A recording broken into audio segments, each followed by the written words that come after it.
Welcome to the Horror Basement Interviews, where JimJam, Jonny, and Yeti talk to people from all aspects of the horror community and beyond.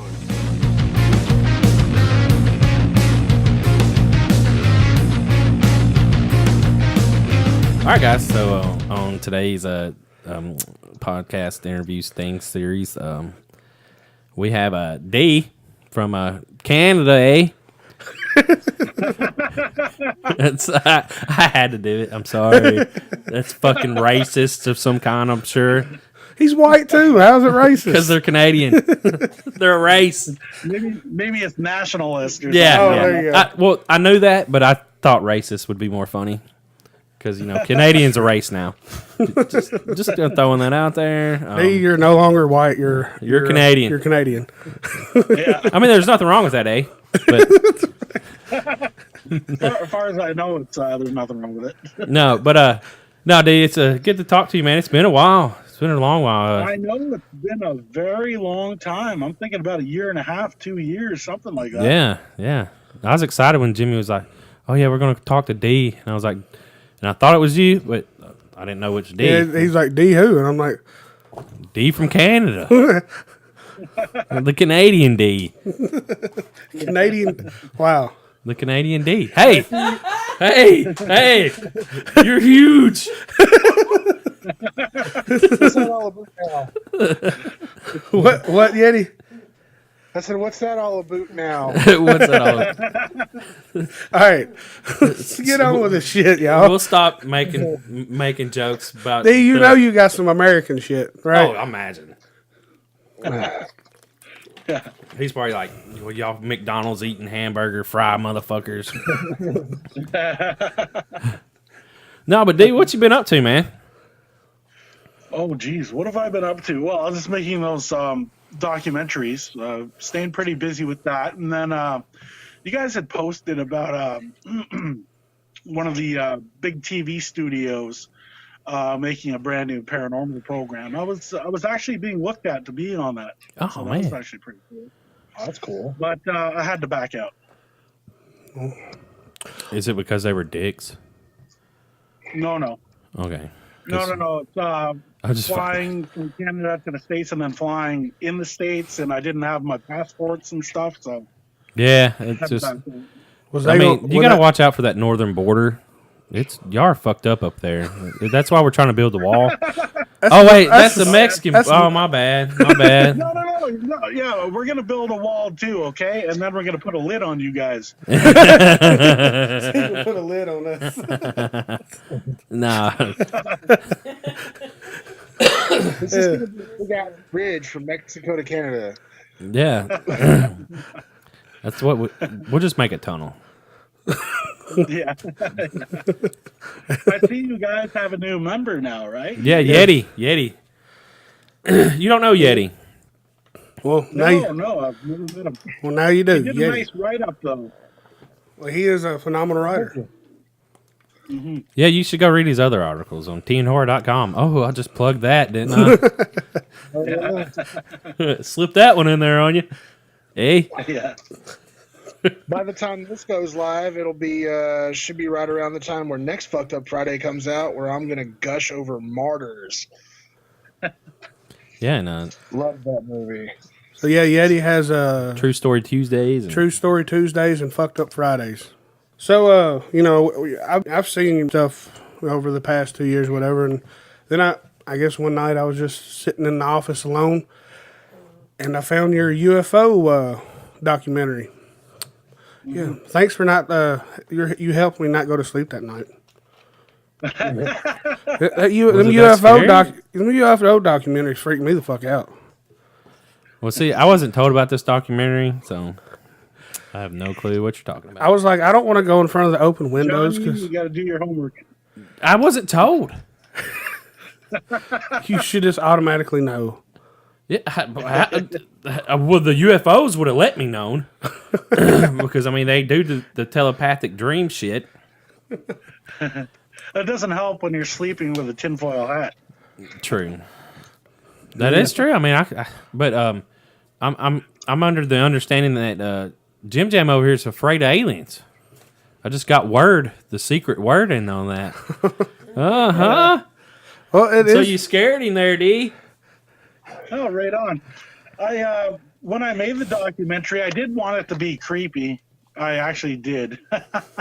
Well, I use a you lot of scary succeeded. sound effects and stuff like that. Well, tell me a little bit about it Definitely. since I didn't get to watch it because someone didn't tell me. I think it was released August of 2018, something like that. August or September. We had a big premiere at the theater for it. Answered a lot of questions about the paranormal and stuff like that. What else can I say? The documentary itself might be about 40 minutes or so, and it covers all the encounters that have happened up here in around the Thunder Bay region.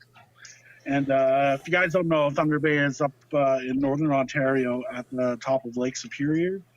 And yeah, there's been a lot of sightings up here since 1914. There's been over 200 plus sightings, Wow. and the sightings keep coming. It's pretty crazy stuff up here. Yeah, I love aliens. So that was what the documentary was about, explaining, not going in depth too much on every single encounter, but picking out the best ones. And that's what it was about.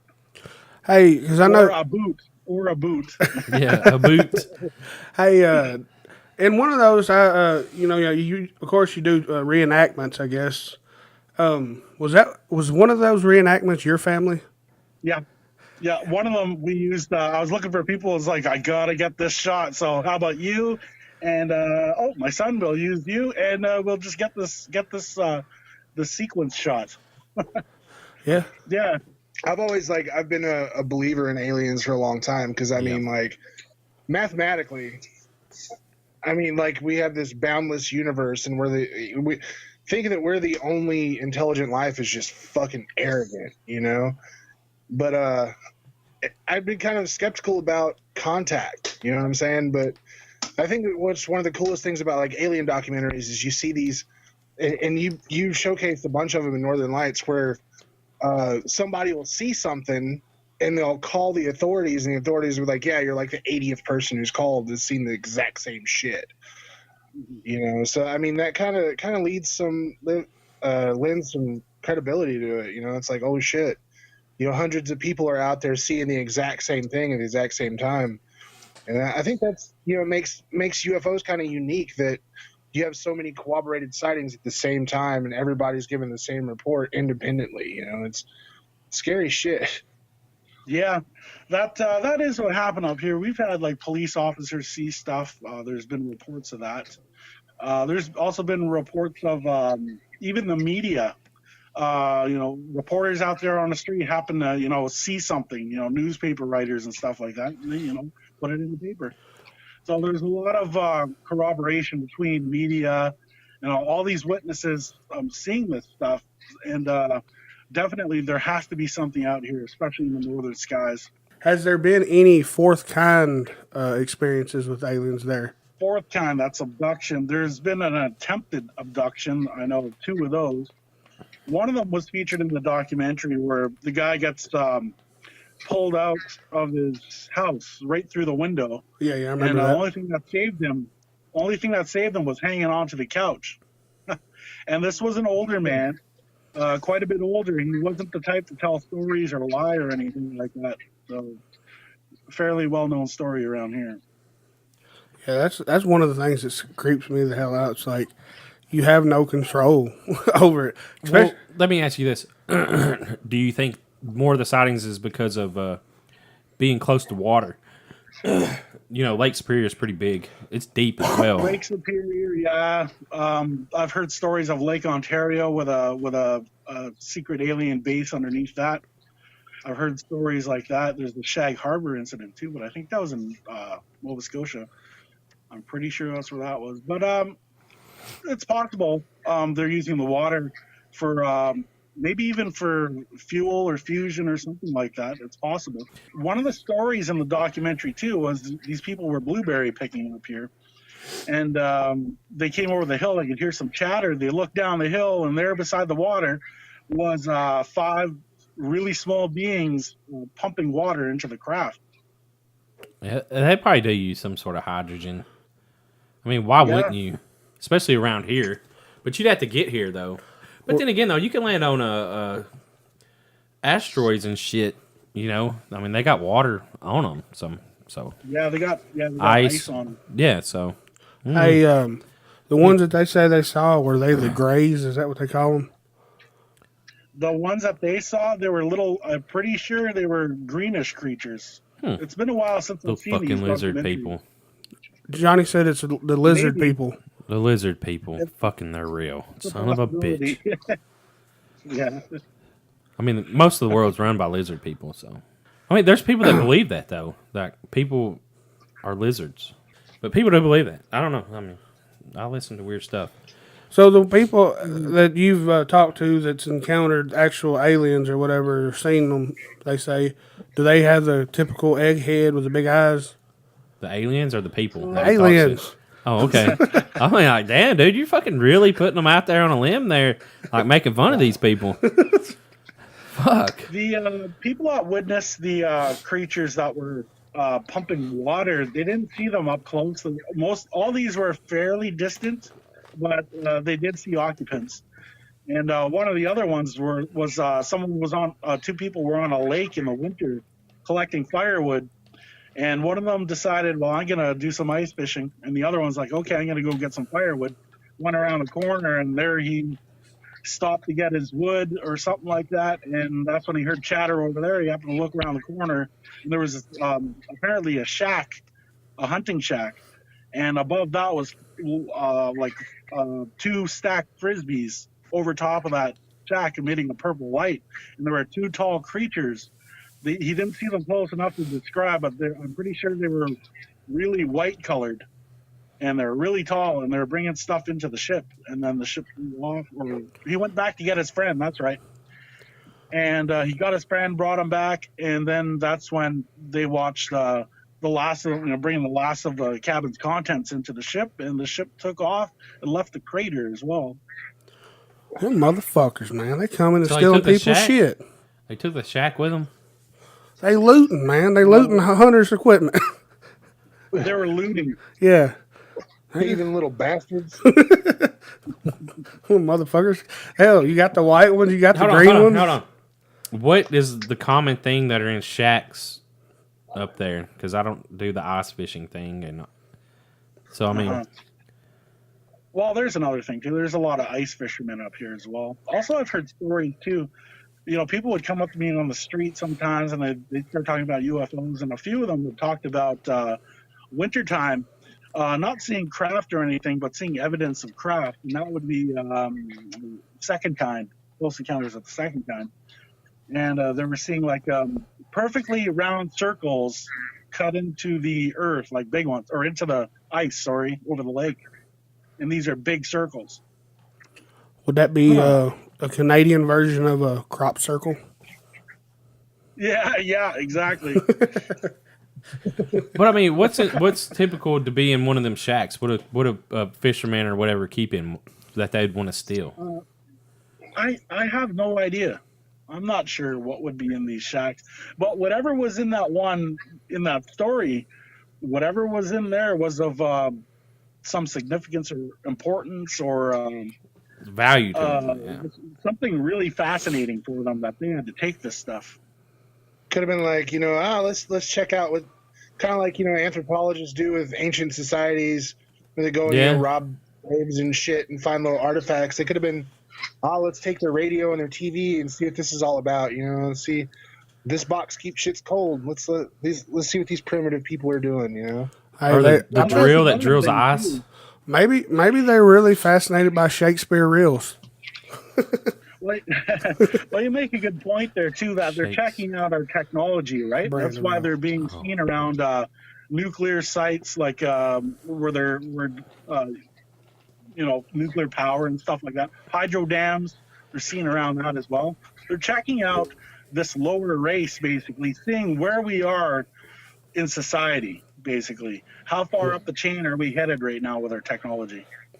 I mean, the thing was always said that where we come from, technically, we were probably more likely modified DNA-wise with aliens, come down, experimented, made us smarter, and left and see where we go. So you think they mated with the cavemen? No, they didn't mate. Oh, They specifically spliced the DNA and inserted and changed it to where we were more intelligent.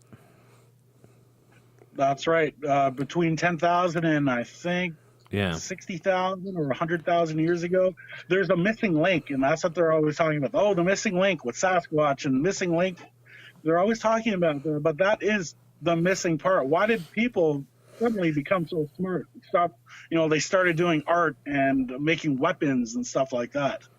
Yeah, And because that's where they figure when it happened. Because the tribe in Africa, I wish I could think their names. Like, they claim they come from a part of the galaxy, and the people, they come down and they splice their DNA, or they did something and they created them to make them who they are. But yet they had artifacts that match up to these two stars perfectly.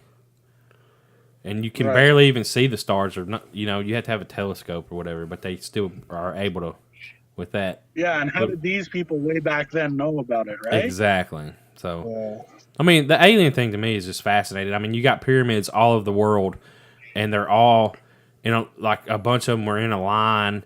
But how did they get the design? Because a lot of them are the same. The step pyramids, and it's just like hubs. Where they could go from place to place, and there's markers and stuff lines up all over the world. It's wild. When you get down the rabbit hole, it's just like, wow. That's right. You could jump down that rabbit hole and go on and on and on. Yeah, you have to stop and yourself. Next thing you know, you're a crazy UFO person after that. Hey, and you start making documentaries. Yeah, I guess I've been there for a few years now. So I couldn't help it. That was an easy jab. But since Yeti wrote the write up about the documentary and stuff, we got an email from someone doing Alien Expo in Knoxville, Tennessee in August. Invited us to come to the Alien Expo. So, set up a table. Nice. I guess I'll live vicariously off you guys. Yeah. Hell yeah. Hopefully we can get a table or something. And yeah. Maybe you can get some stuff to set up out there for your Northern Lights documentary. Oh, yeah. Yeah, I'm surprised I don't get asked to do anything like that. Like, no one has asked me to come, or talk about UFOs or talk about Sasquatch and stuff like that, because there's a lot of stuff down there in the States. I could drive down and I can go do these events, but no one asks me. So I'm stuck up here in Canada. There's not really any opportunity to, for events like this. You have to give it a little, probably a little bit longer, and do your like media tour thing, and people will catch on. Well, how about in all honesty, we can invite them to our table at CreepyCon in August. Yeah, you can come to our table in August at CreepyCon and promote your shit. If you wanted to come to Tennessee, we ain't paying for nothing though. You'd have to pay yourself. We could probably get you a free pass, but that'd be about it. Yeah. Yeah, that's another issue. Is money, travel money and stuff. Well, the Bigfoot thing and aliens. I would listen to. I've mentioned this plenty of times on the show, Coast to Coast AM, and there's people out there that believe Bigfoot is tied to aliens, and usually after you see an alien sighting or something happens with it, there's a Bigfoot sighting around that area, possibly. And one guy explained it as it's more they opened up like a portal or like a different universe, you know what I'm saying? And you're able to see the Sasquatch or the Bigfoot. Yeah, that's interesting. One of my theories on that too is a little more down to earth, but well, not really. But we're talking aliens and Sasquatch here. Is that the Sasquatch knows its backyard just like we know our own backyards. So say there's a box blowing in the wind in JimJam's backyard. He knows it's out there, okay?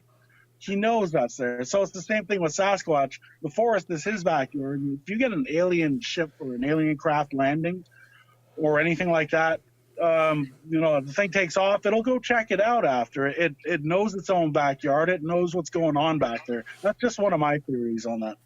Whoa. just got an idea. Why haven't there been a Bigfoot and alien movie? There has been. No, I'm talking about like them fighting each other. Oh, That'd be pretty cool. D? Don't do it. Don't do it. Don't do it. That sounds horrible. But Hey, we could get Harry sounds so bad. Harry and the Shut up. Hendersons. Just stop now. No, they have done that. That was the movie Predator. Yeah, there you go. There you go. Well, but That was because a hit, by the way.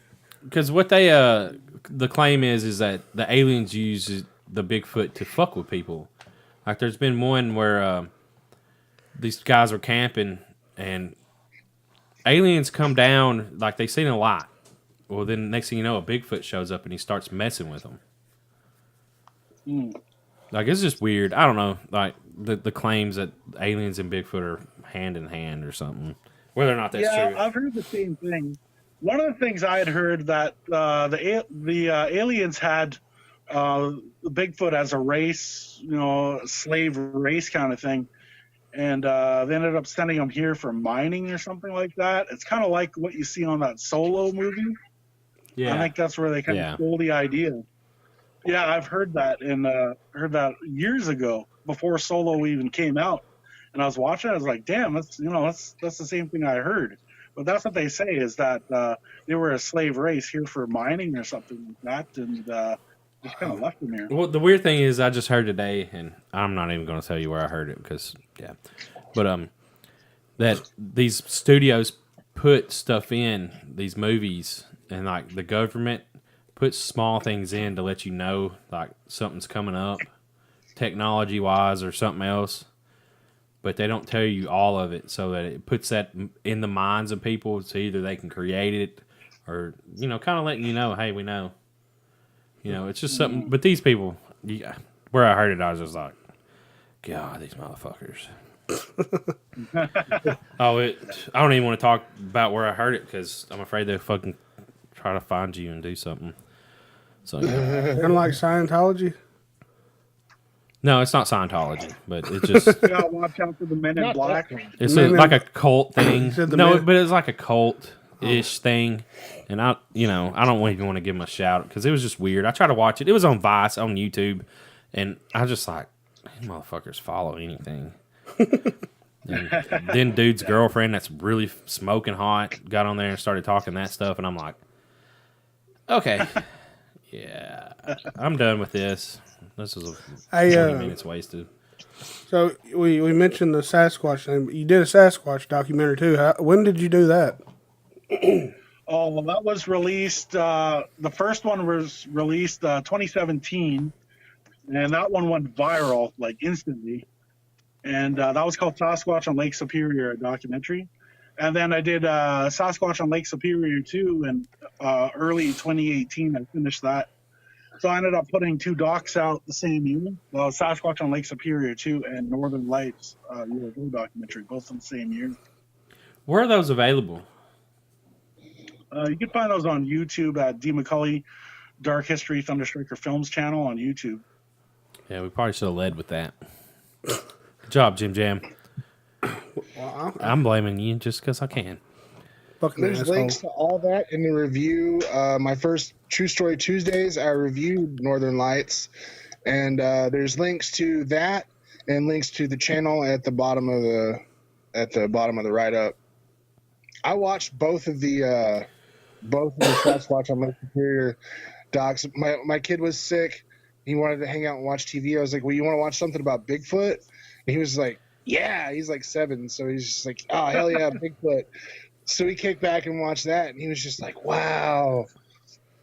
I thought the thing I found fascinating was the how the sightings kind of followed the powwows around the lake. Yeah. How he was kind of drawn by the drums and the dances and stuff. Because I mean, there's anywhere you go, you have that connection to the indigenous people and their legends, and there's always something about Bigfoot in there. There's always something about an ape creature, So I thought that was really cool. So, Yeah, that was. I had heard that years ago, and then as I was working on the documentary, one of the guys had messaged me talking about it. It's like, oh, I should really add that. I forgot about it. So I did. I added into the first documentary, and then into the second one. I actually got to meet the guy, and we had talked for hours about Zabe, what they call them up here in the native language, Zabe. And he's like a teacher that comes to you in your dreams, especially when you're on your last legs and you're down or something like that. He tries to teach you that I'm here, things will get better. And it's a common native belief. That's really cool.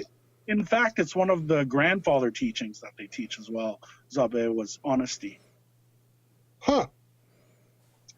I mean, to me, I don't know. It says something that it's a legend that's been, pervasive since before colonization. It's something that's always been here. Mm-hmm. So it's another one of those things that lends a little more credence to the theory that there's something out there. And I mean, there's so much unexplored. Even. Mm-hmm. And the same with when the Vikings came too. Leif Erikson, I think it was Leif. He came to Canada, and that's what he described, these screaming creatures that were, fighting them, trying to shoo them away, basically. So that was a pretty interesting little read that I saw. Shit. I wonder if it was trying to shoo them away because if they were working with the aliens, like the protectors. Possibly. I mean, I don't know. That's what the native belief up here is too, that they're water protectors. They're basically protecting all the fresh water up here. So wherever there's a big lake and industry comes in and stuff like that, they try to protect that from being invaded. Could have used them in South Dakota a couple of years ago. Jesus Christ. Yeah. So you've been on Bigfoot investigations, obviously, right? Just the one. The first documentary I did was basically people sending me the stories, and I was just doing write-up sequences. And then on the second one, we actually did go on one down in the Pick River up here in Ontario. And that's the very last shot in Sasquatch and Lake Superior 2 was the shot of the giant footprints we found. Another thing we found was our guide, when he showed us the footprints, we ended up finding some hair samples. I was like, wait a minute, let's grab this. And we showed the guide. The guide is a hunter. And he said, that's moose hair, but this other stuff mixed in, I've never seen this before. So that got us really curious, and we ended up bagging it, tagging it. And I went and got a DNA test done on it. And it came back as moose hair because I wanted to know what it was. It did come back as moose hair, but even the DNA, the man who did the DNA, I forget what you call him, the scientist anyway, he said he had never seen that either on a moose, but that's what it was. So it was very interesting. And the thing was, another theory about that is whenever they find DNA evidence, it never seems to be enough, There's no database to connect this with to say, yes, we have a Sasquatch here. That is Sasquatch DNA. Sasquatch has never been caught, so there's nothing to compare it to.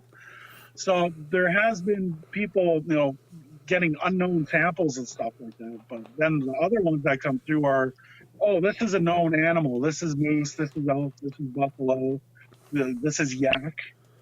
But the thing is, in theory, maybe these Sasquatch are carrying these hides around with them so they don't get caught. What if it helps them stay warm, though? That's another thing. Maybe they're wearing the pelt. Yeah, because, even if they're really, really hairy, it's still... They might get a little cool, or they just want to protect themselves from, hair catching on something, a tree, scratching themselves, cutting themselves. And that's right. And another thing is, up here, we just got through a cold spell. It was minus 55 up here. That's Celsius. It's freaking cold. Gas was freezing. Diesel was freezing. Propane was freezing. Damn. Yeah. Cool. So I would say maybe they are wearing them for protection, just like you said, for protection. Yeah. Even that, I imagine even they get, chilled as cold as it is. I couldn't imagine being that cold. Jeez. Yeah, that's terrible. That's terrible. Terrible. What is minus 50 in Fahrenheit? You guys want me to look? Oh, well. I can look it up. Minus 50 Yeah, that's Celsius. I don't know. Like, it's fucking cold. Real cold. I think America's the only one that uses Fahrenheit, ain't we? That's in Fahrenheit. It's minus 67. Minus 67 degrees. Fuck that. What do you do in negative 50 weather Celsius? Like, what the fuck? What Well, do if you have a wood stove, you go out and get your wood and you bring that in and make sure you stay warm constantly. Because that's There's just... not much else to do. Even if you're working, it's so cold they'll shut down places where you're working. Yeah, how are you It's going too to... Like you said, it freezes gasoline and everything. Like, it's like ice road trucker shit where you got to have a heater on your fucking motor oil just so it don't freeze and all that shit. Yeah, fuck that, dude. Y'all can keep that shit. Yeah, I know. It's not fun, that's for sure. You go to your what is that? You do that maple bars where like they take a maple syrup and pour it on snow and eat that shit. I've never done that. I don't like maple. Oh my god! The Canadians are good. All your fellow Canadians are gonna hate you. No, I'm just kidding. I'm just kidding. I'm usually pretty vocal when it comes to talking about maple syrup. I don't like the stuff. I thought every Canadian was like 2/3 maple syrup. That's what makes us so sweet. Yeah. That's what makes it so sweet. Yeah. Oh man. Well, other than doing that, I think the main thing you do is paranormal investigation, right? Yeah, I do that as well. Since 1993, I've been into the paranormal. That's a long time. I haven't even added up the years, but 1993, way back then when I'd heard about EVP, I was like, what the hell are you talking about, EVP? Oh, it's his voices that come through. Go to the cemetery, bring a recorder and ask questions. You'll get responses. I'm like, dude, you're crazy. And that kind of bugged me for a while, and I finally did it, and I brought my ghetto blaster, a big giant recorder over there in the cemetery, asked questions, and played back, and I'm sure I heard responses on there. Definitely couldn't be traffic or me breathing. So whenever I'd ask something. You brought a boom box Yeah. to do EVP recordings. That's awesome. What the I fuck, could dude? see myself back then too. It's like I'm not trying to even fucking hide what I'm doing. Yeah. I'm not ashamed of this. I'm bringing this big motherfucker. Well, nowadays people are like, "Oh, it's just D doing his thing again." Yeah, They think he's gonna bring some cardboard out But there and start he's like- breakdancing. I got my 8 double D or my 8D batteries or C batteries that I got to carry with me. Yeah. Like kids nowadays have no clue what the fuck that is. No clue. No clue. Right? Yeah. Well, now you got them No, Bluetooth speakers. my buddy, he didn't have a stereo in his car, so he carried around a boom box. He had stacks of C batteries where you had to fucking keep the boom box going because it sucked all the fucking power out of these batteries so quick.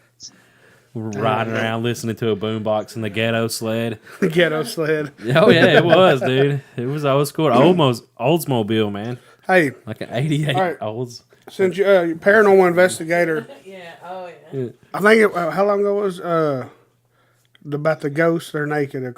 Oh, naked ghosts. Yeah, Do the ghost clothes. Do ghosts wear clothes? Or are they naked? Yeah, I remember seeing something about a naked ghost online there. You ever see that thing? The ghost having sex? You remember that? No. Johnny Yeah, said it was like a photo. or no, I read something about a woman said she got pregnant from her ghost lover. That is bull crap. That's bull crap. Yeah, a woman's having sex with like 14 different ghosts, and then she's going to marry the one because she's in love. They're in love, and they're going to get Yeah, she married. divorced them too. She divorced. She divorced them.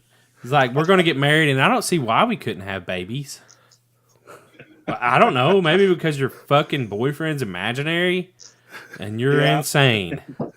Might be why.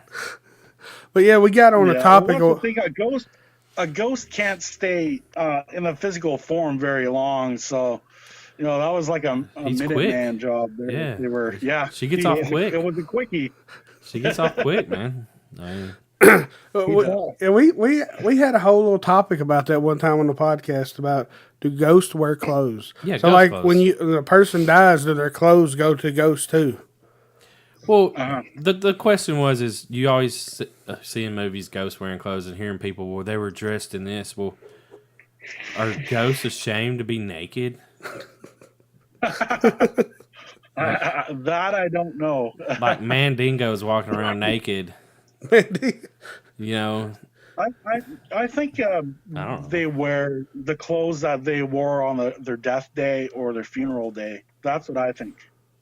or do you think they wear the clothes that they want to wear, what they think they feel That's best another in? thing. They can almost think their clothes into existence. Yeah. It's like what you hear about shape-shifting ghosts, not shape-shifters, but ghosts that can change their form, and next thing you know, they're wearing robes, and then they're wearing something else later. So maybe they could think their attire into existence. So, have you seen a ghost? Yes. I've never seen a ghost. So Johnny's. I've seen a ghost, and it was solid, like a person standing there, and then it just faded out. Did it have clothes? Yes. You get to see the whole fucking berries there. What Johnny's getting at is, what would you do if you saw a naked male ghost and a ghost dick? No, I wasn't getting at that at all. Not getting at that at all. Don't put them words in my mouth. Yeah, don't put this on me. Whoa. Hey. That's not my fetish. That's yours, brother. Oops, that's my kink. Yeah. I get off on them videos. Nothing like a ghost penis, you know? Yeah. That's probably... Oh, God. He's like, what the fuck have I got into? He knows what he got into. I fucked up fucking... Yeah, I forgot how obnoxious you guys were. Oh, appreciate it. Oh, shit. Oh, but anyway. No, I've never seen a ghost, so I don't know. I don't know about ghosts. I don't know how I would act if I saw a ghost. And another story I have too is when I was about 16, our town is like 8 kilometers from where I live, right? So 6 miles, 5 miles, something like that. And one night, I'm staying at my aunt's house, and I decide, well, because my parents had gone camping, I don't like going camping. There's another thing I don't like. Anyway, yeah, I don't like the woods. So I stayed over there, and then I decided this night that I'm going to ride my bike home, and whatever, I'm going to go home. So I got on a bike. It's pitch black. There's only a couple cars on this road at night. That's my only light. So I'm trying to adjust my eyes all the way home. And they had just installed brand new street lights at the intersection out here, which leads to the highway. And I could see down the road by that time. Like, I could see clearly. There's nothing there. So I'm riding, and next thing you know, just out of nowhere, this girl screams at me. It was a blood-curdling scream, and it really woke me up. It scared me. I think I turned, like, white as a sheet. I didn't know what to do. I got home, I was shaking, and I called the police, and they went and checked, and they said there's nobody on that road. So there's another one of my encounters. I always forget to mention that. That'd be freaky. That'd be scary. The first thought in my mind, for some reason, the first thing that entered my mind when she screamed was Banshee. Wow. Yeah, that'd be fucked. Good thing you rode away from that. Yeah. Yeah. I've never seen anything like a apparition, but the house I grew up in, like, things would happen. Like my bedroom door, where, like, there had been a house there that had burnt down. Then my parents put a trailer in, and it burnt down. And then we built another house, like an actual house there. And where my room was like where the living room of the original house was, or something like that. And, like, I would be in bed at night, and my door knob would turn, and the door would open and then close again. Mm-hmm. And you just random shit, like I never saw anything, but shit happened.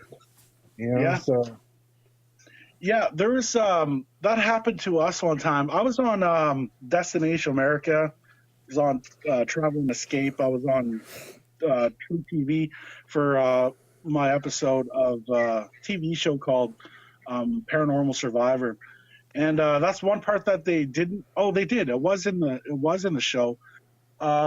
We were laying on the bed one night, me and my girlfriend, and the fan's running in the bathroom, and the bathroom is right beside the bedroom. Our bedroom door is closed. There's nobody in the apartment. And next time we heard the door unlatch, and that caught our attention. We heard the door swing open slowly. The fan grew louder, and we knew someone was in there. And just as we got up and opened our bedroom door, which was right beside the bathroom door, that door closed shut. Oh, fuck that. And I went to the door, and I was so scared to open it. It took everything I could because I was scared.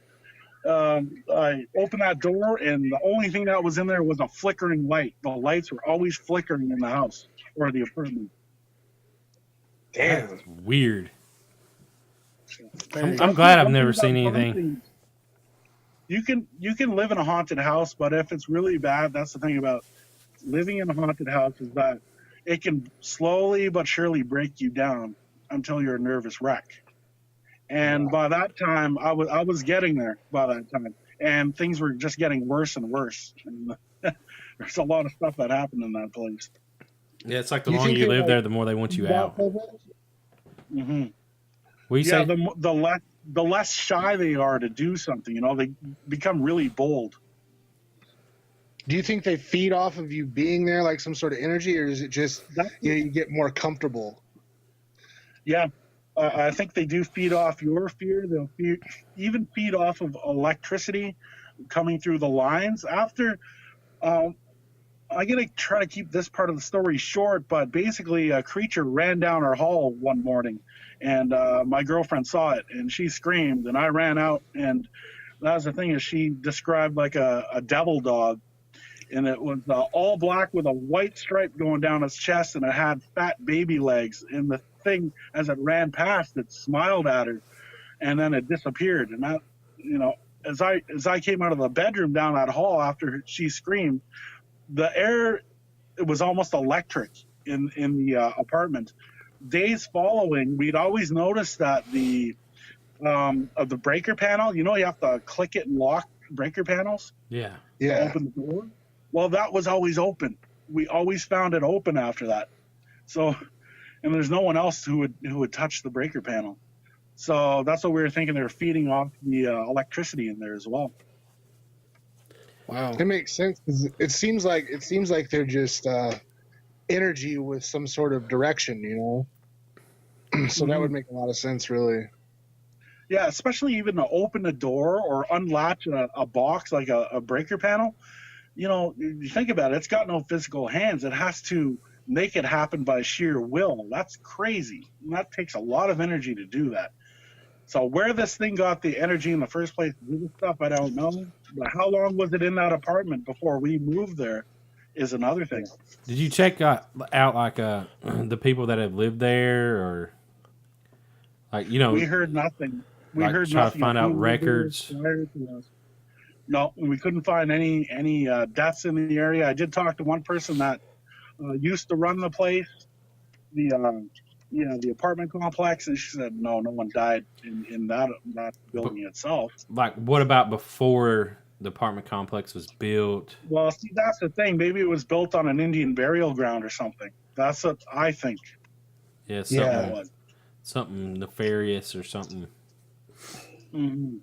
Yeah, fuck that. I'd be like, I gotta move. Yeah. Hey, I'm not dealing with this shit. Devil dogs and fuckers using my bathroom. We had a place before we moved to this house. It was like a ranch house. It was really nice. It's a big piece of property. It had a 3-bedroom ranch house on it, and it had 2 other houses. It was just like on a big circle drive. It was like somebody had built them a little family compound back in probably like the late 50s. But so we're in there, and there's this room that we had planned out was going to be the nursery, but I couldn't go in there. Like, it was just so, the rooms you go in, and it's just like dread. The energy's off. Yep. Yeah, it's just all fucked up. And I was like, okay, well, I'm just crazy. It's fine. One night I was doing dishes, and we had almost like a bay window.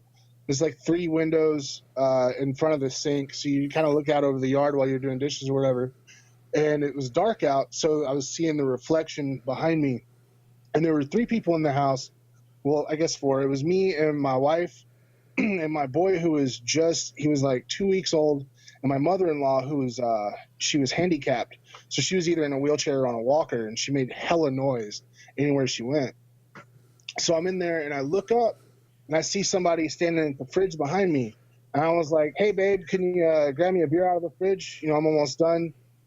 And, nothing. Fridge doesn't open, no reply, no nothing. Just kind of walks off back to the living room. I was like, or I could, just go fuck myself. That's fine, too. So I go into the living room, and I'm just like, I was like, thanks a lot, Dick. And it wasn't even her. My mother-in-law was in the chair, and she had her feet up, and she was, watching TV, and my wife was holding the baby, and he was asleep.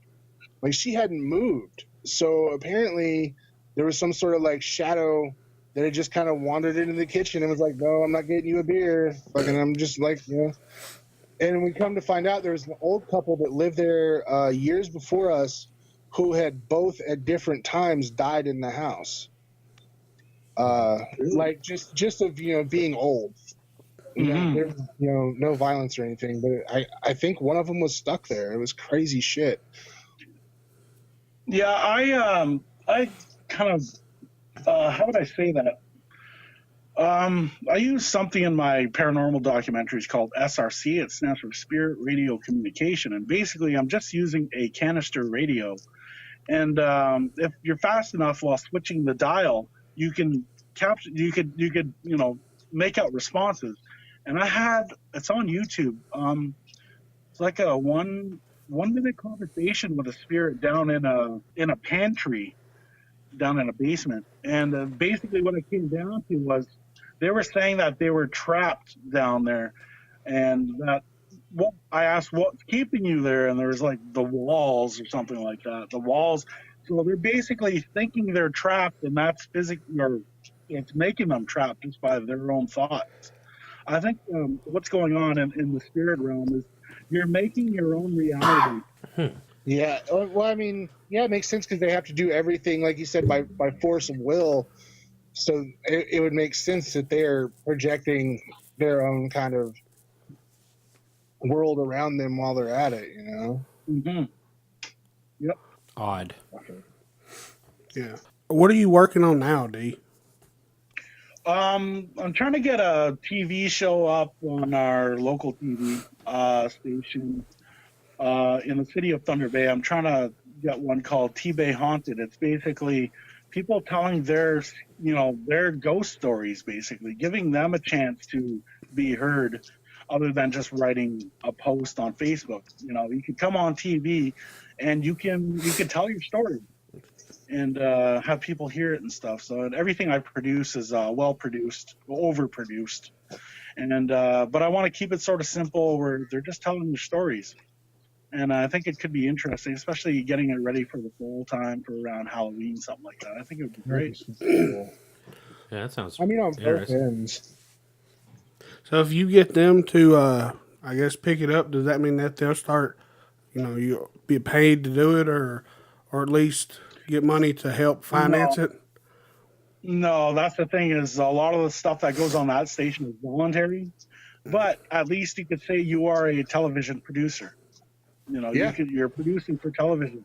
And I've been producing for television for years and years now. So I know what it's like. I know the ins and outs. I know what I'm doing and stuff like that. And I know what it takes to get it on television and stuff like that. But who knows? Maybe like the first time my first show went on, it was called Thunder Bay Paranormal Society, and people were starting to take notice, and there was like some kind of write-up from MediaCaster Canada talking about this paranormal programming discovered on cable television and stuff, and that was a pretty good write-up. Well, you gotta do what you can to get discovered, kind of thing. Yeah, you gotta put stuff out there so people can find it, and maybe, hey, why don't you come You to gotta this? keep it interesting. Exactly, and you got to keep it interesting. You always have to have something coming out. Basically, you don't want to get out of the loop, and then people forget about you almost immediately. So you always got to stay in the public eye. Always got to be producing something. Yeah, we definitely learned that over the years. So you got to have content. Yeah, that's true. You have to have content. I guess, do you want to shout out any of all your social media and stuff? Okay. You could find me at Facebook on D. McCullay Dark History, also Dark History on Facebook, and Thunderstriker Films on Facebook. You could find me on Twitter at D. McCullay. You could also find me at dmccullay.com, where you'll find a lot of extra content on there. You could find me at the Dark History blog.ca and Instagram as well. Why not? Oh, yeah. Hey, right on. Well, just let us know when, you get your stuff going, what else, and we'll continue to support you and everything. Hell yeah.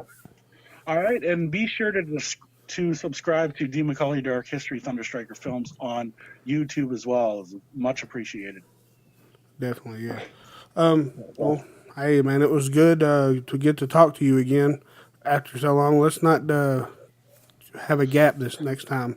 But yeah, we'll definitely keep in touch, and I'm loving everything you're doing. I know Yeti is and Jonny, so Tennessee Horror News is behind you, buddy. All right, cool, awesome.